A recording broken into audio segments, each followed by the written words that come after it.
Welcome back to the Tacoma Beast channel, where, as you all know, it's all about the taco. With me today is Chuck. Dude, I've been stoked to show everyone your rig. Every time I see it, I get really excited and I want to know everything about it. Let's start from the front and make our way all the way to the back. What do you have for this front bumper?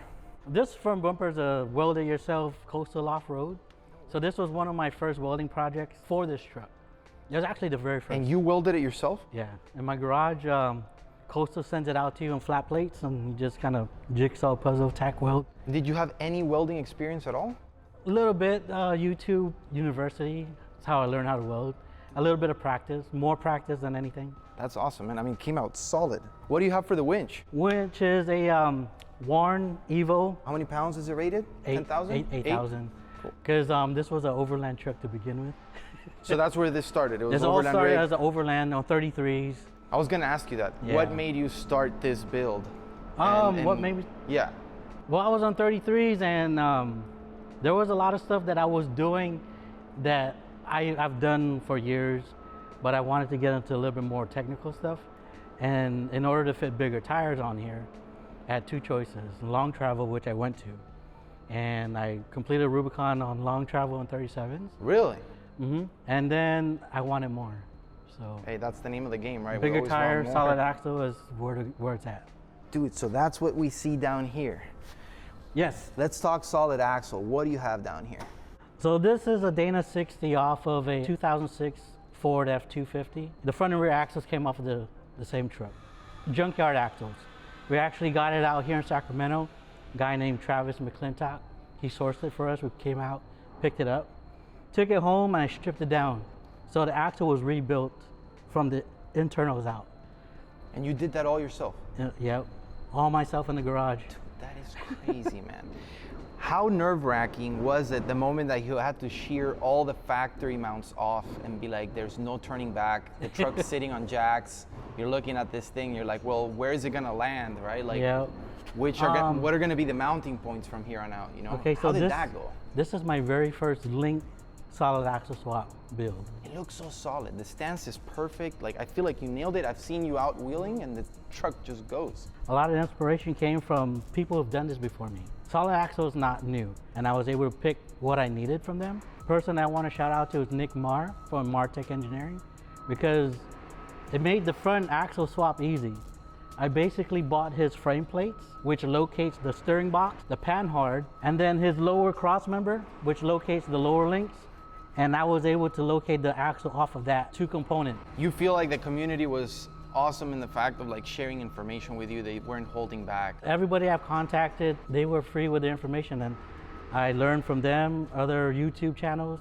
I took ideas from Jeeps, the solid axle swaps from Jeeps, and how they figured out the geometry. And you made it work. I made it work. Let me ask you, Chuck, how much does a setup like this, just the front, cost? Well, this front axle is probably gonna run you around, with everything inside. You have ARB locker, Yukon gears, 538 gears, the steering, the PSC steering ram, all that stuff. And then you have your reed knuckles. These aren't factory knuckles. These are reed racing knuckles. This is an upgrade? This is an upgraded knuckle. So when I built it, I wanted to make sure that I could future-proof it. Dude, eventually, I want to do a full hydro system. So these knuckles and the high steer arms are made for full hydro. Really? Yeah, they weren't really made for a crossover steering. So I had to make it work for now. And I got a WFO tie rod, a 2-inch tie rod with, this thing is it's massive. They actually bent it to clear the diffs. And then I modified the original design because they want you to drill this out to 1 inch.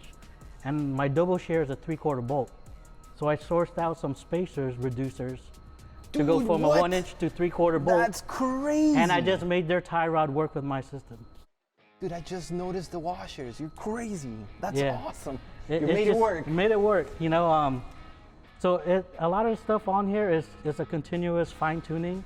You see, I love that about you, Chuck. It's like you did your research and you made it work, dude. This thing is insane how it handles Thank you. out there.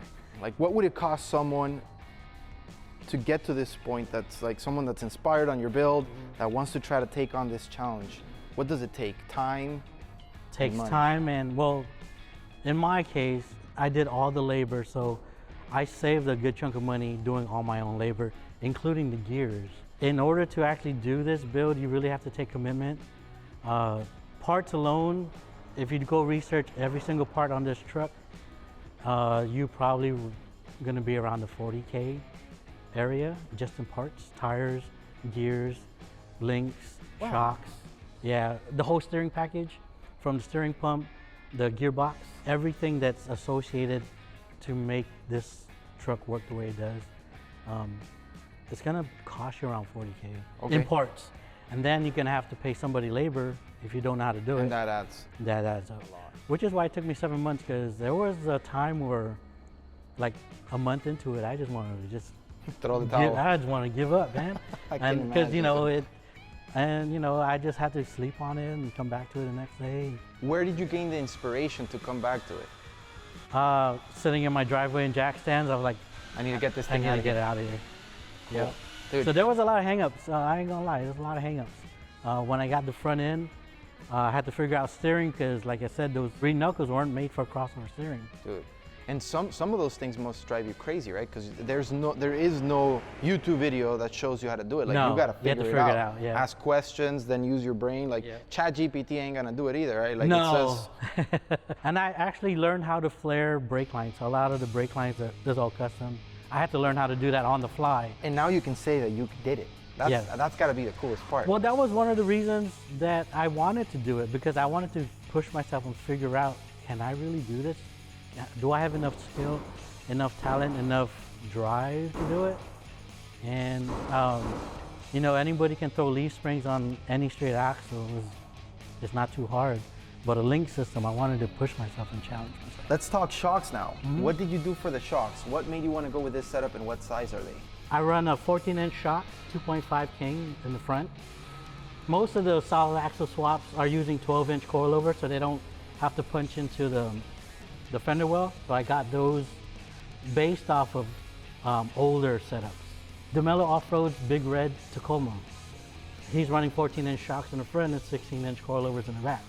So my setup is kind of based off of that one. I was inspired off of that one too.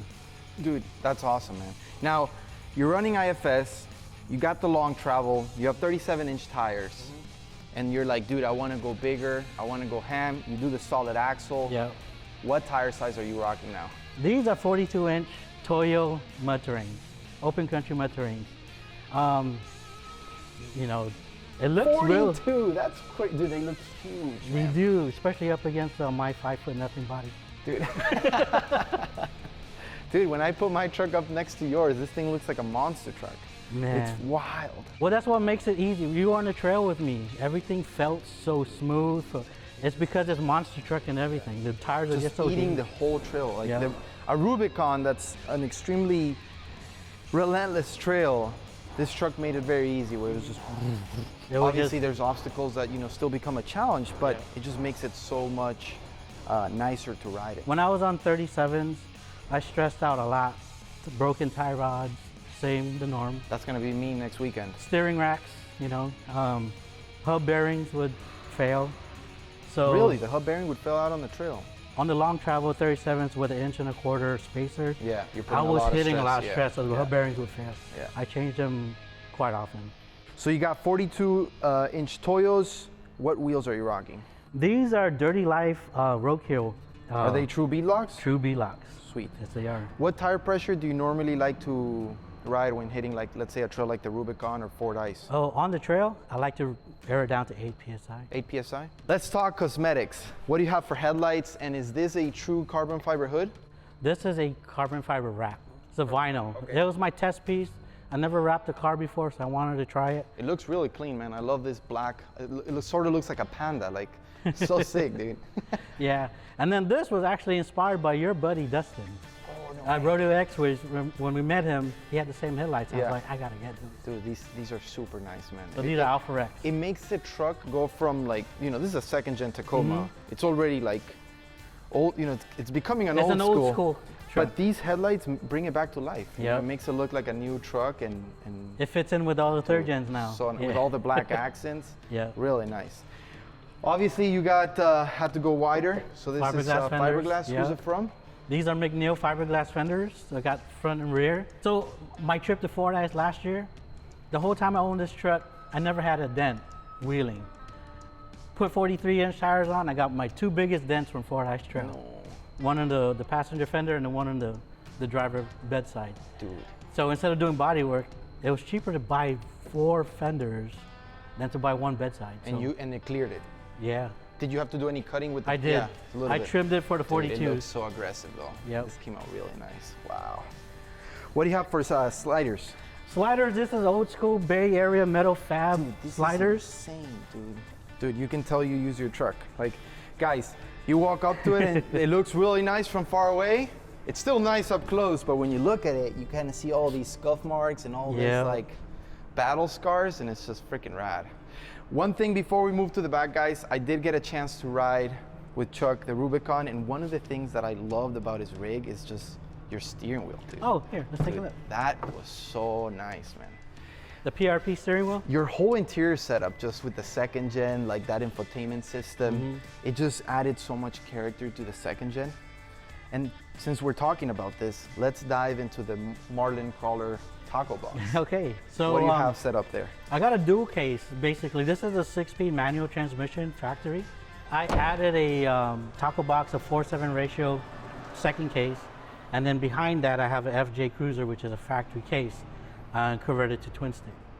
So you can actually go to low range 2-wheel drive. So this thing basically drives itself. Like you just It put it pretty in the much lowest could, yeah. setting, let go, and it's a manual It's too. a manual, so I'm not saying I'm a bad driver, but I have the factory clutch in this, 2005, original clutch. No way. And I don't really want to wear it out just yet. I have a replacement clutch. It's not slipping because of that crawl box. You just It set gives it me in the gear, let go, and it just crawls. It just won't turn crawls. off. And then I don't have to really ride the clutch as much.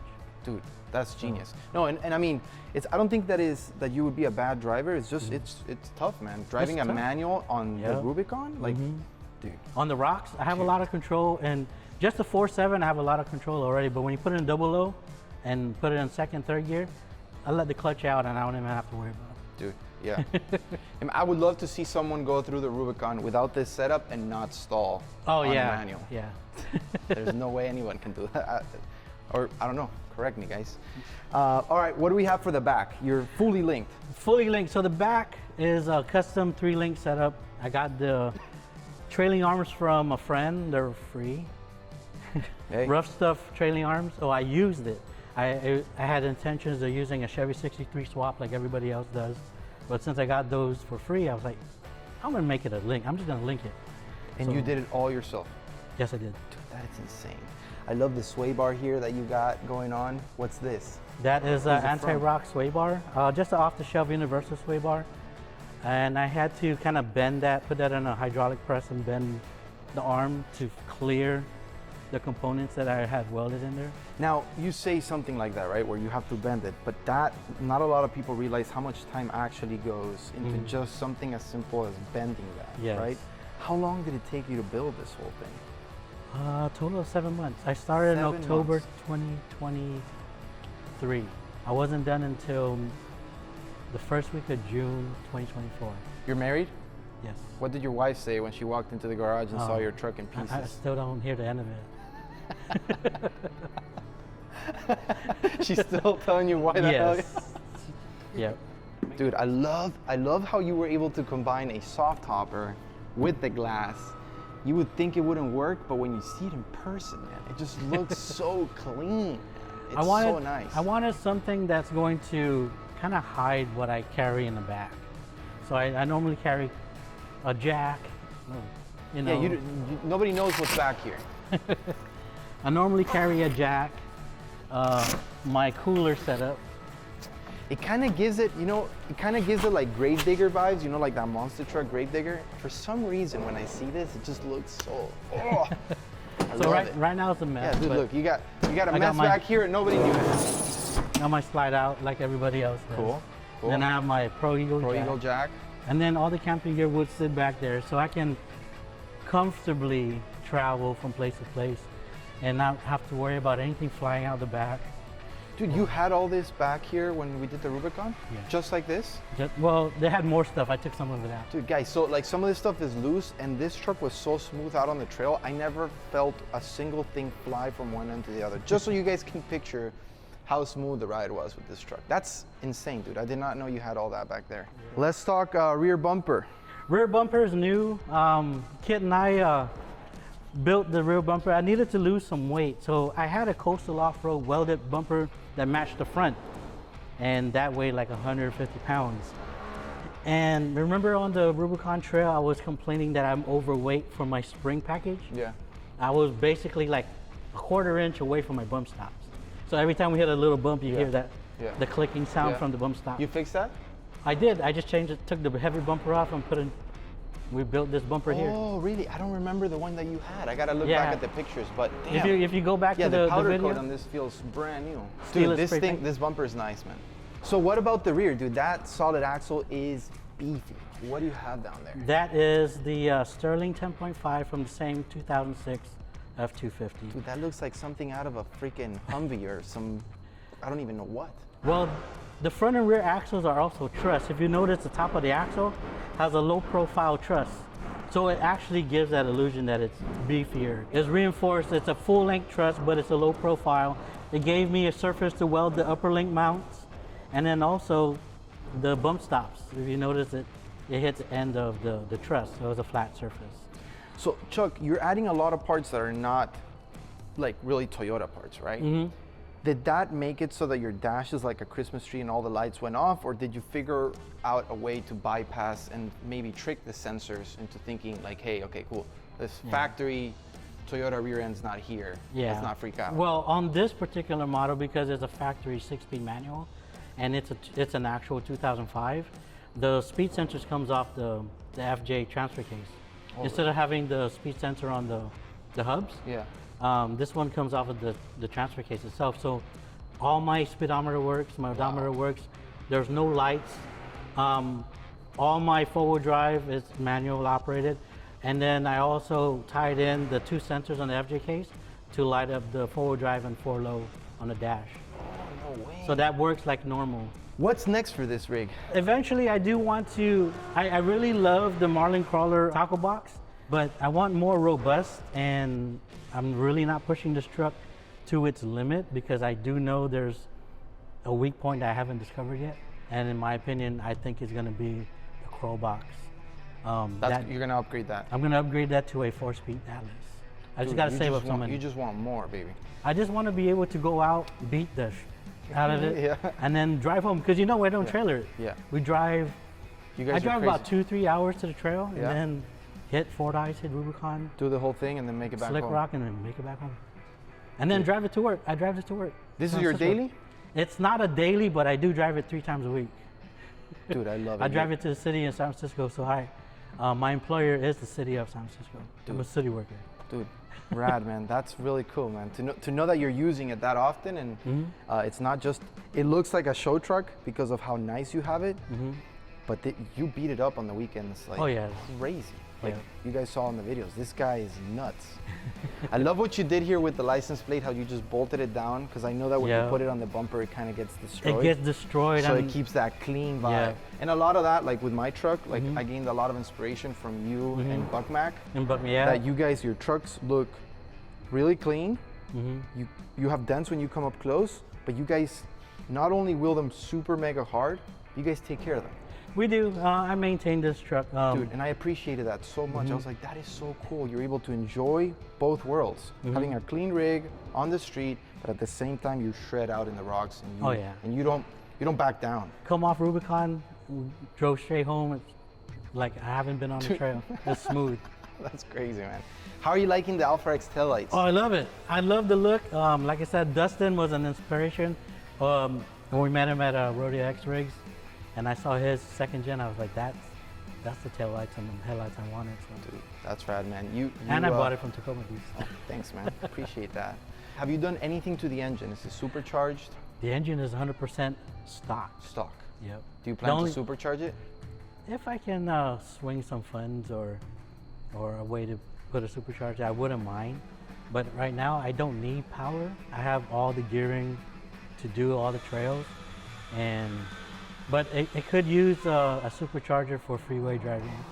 I mean, I can maintain 75, 80 miles an hour on just 42-inch tires, but to do it uphill is different. Yeah. Flat surface You're is needing fine. that torque. I'm needing a little bit more. Yeah, just a little bit more. I'm not gonna lie. Any incline, it starts to 5th gear, 4th gear, you know. So Chuck, what advice would you give to someone that's just starting out? They've gotten inspired by your rig, someone else's rig, and they want to take on this project. What advice would you give them? I would say do a lot of research, and then don't buy everything at once. Research the parts that you're gonna get, and then make it match your project.